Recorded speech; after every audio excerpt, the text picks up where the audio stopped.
Baiklah, Assalamualaikum warahmatullahi wabarakatuh. Halo rekan-rekan Baik, semua, selamat datang di podcast Smart Governance kita hari ini. Bersama saya Michelle Donang Manuk dari kantor Camat Lembah Masurai selaku moderator. Dan hari ini kita kedatangan tiga rekan hebat, yaitu Bapak Malik Pajar dari kantor Camat Sungai Manau. Seterusnya ada Bapak Muhammad Rizwal dari Satuan Polisi Pamong Praja Kabupaten Merangin. Dan Bapak Miftahul Ilmi dari Dinas PUPR Kabupaten Merangin. Hari ini kita akan membedah sisi terang dan sisi gelap birokrasi atau yang kita sebut good versus bad practice demi mewujudkan smart governance. Apakah semua sudah siap? siap. Siap, Pak Michel. Ya, Oke, langsung saja. Dalam mewujudkan tata kelola pemerintahan yang cerdas, kita tidak bisa lepas dari kualitas sumber daya manusia atau manajemen ASN-nya. Rekan saya Malik Pajar bisa memberikan contoh praktik hebat yang pernah Bapak alami. Baik, Pak, terima kasih. Ini pernyataan ataupun pertanyaan yang sangat menarik, Pak.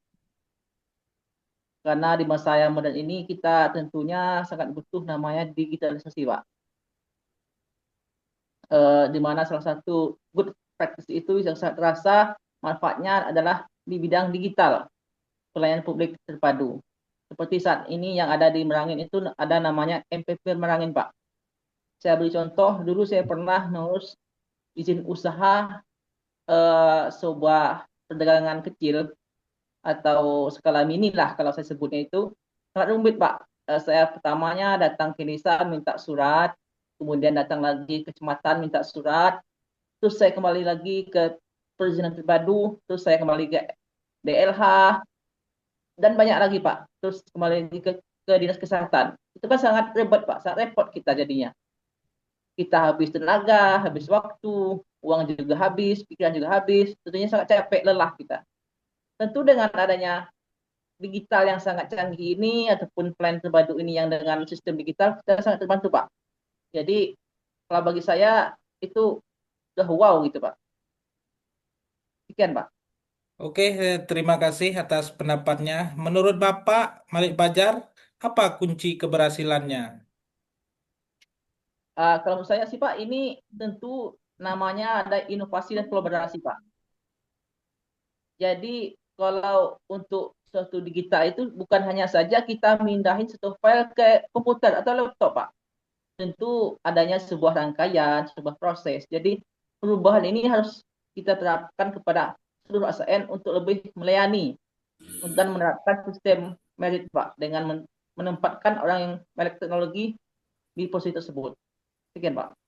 Oke, pendapat yang cukup menarik dari Bapak Malik Pajar. Selanjutnya, apakah ada pendapat lain menurut Bapak Miftahul Ilmi tentang hal ini? Baik, terima kasih Bapak Michel. Menurut saya sangat setuju dengan pendapat Pak Malik Fajar. Kalau menurut saya, cara menularkan ini ke unit lain adalah dengan standarisasi. Institusi yang sudah sukses harus menjadi benchmarking dan pemerintah pusat harus mewajibkan replikasi inovasi tersebut agar tidak terjadi ketimpangan kualitas antar daerah. Baik, terima kasih. Ya, terima kasih atas pendapat dari Pak Miftahul Ilmi. Nah, sekarang kita bergeser ke sisi yang agak gelap nih. Eh, Pak Muhammad Rizwal, apa best praktik yang masih sering Bapak temui?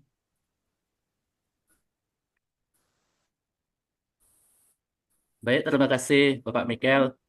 Menurut saya, bad praktik yang sering saya temui, jujur saja, kita masih melihat pungli dalam perizinan atau sikap arogan oknum ASN di lapangan. Selain itu, juga ada fenomena Pak, asal Bapak senang, di mana laporan dibuat bagus padahal realitanya stagnan. Ini jelas menghambat smart governance menurut saya, Pak. Oh, begitu ya. Jadi menurut Bapak apa penyebab utama kegagalan tersebut? Ya, menurut saya akar masalahnya biasanya karena lemahnya integritas dan kultur senioritas yang kaku, Pak. Profesionalisme sering kalah oleh kepentingan pribadi. Selain itu, pengawasan internal yang belum berjalan efektif juga jadi pemicu. Begitu, Pak. Oh, oh begitu ya, cukup menantang ya. Sekarang saya beralih kembali ke Bapak Miftahul Ilmi ini. Apa pendapat Bapak tentang best practice tersebut, Pak Miftahul Ilmi? Nah, betul sekali Pak Muhammad Rizwan. Jika dilihat dari perspektif manajemen ASN, ini terjadi karena sistem pengawasan dan punishment yang tidak tegas.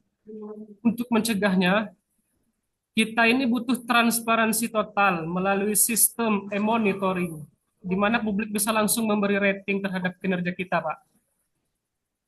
Eh, Begitu ya. Berarti intinya adalah transformasi sumber daya manusia ya.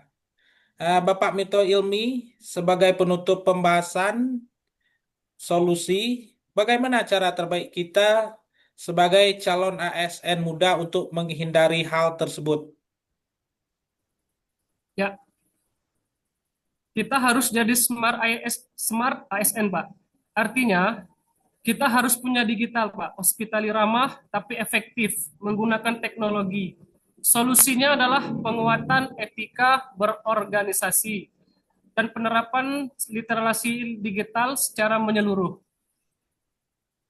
Kita harus berani mengatakan tidak pada praktik, kolusi, dan selalu haus akan inovasi. Begitu, Pak. Oke. Terima kasih atas pendapatnya, Bapak Mito Ilmi. Eh, Bagaimana kalau dari pendapat Pak Malik Pajar? Apakah ada solusi lainnya yang mungkin bisa Anda jelaskan? Baik-baik Pak, bisa mungkin saya hanya tambah sedikit Pak. Ya. Di sini kita juga perlu memperkuat yang namanya jaringan kerjasama.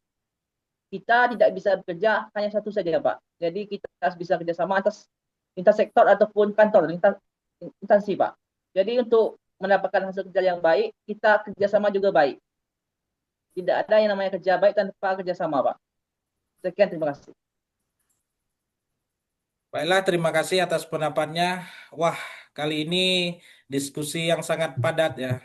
Jadi kesimpulannya smart governance bukan sekedar aplikasi, tapi soal integritas, profesionalisme, dan kemauan untuk berubah menjadi lebih baik. Terima kasih rekan-rekan semua atas diskusi yang luar biasa. Terima kasih atas waktu dan kesempatannya, dan juga pendapat yang luar biasa tentang smart governance. Sekian podcast dari kelompok kami. Terima kasih.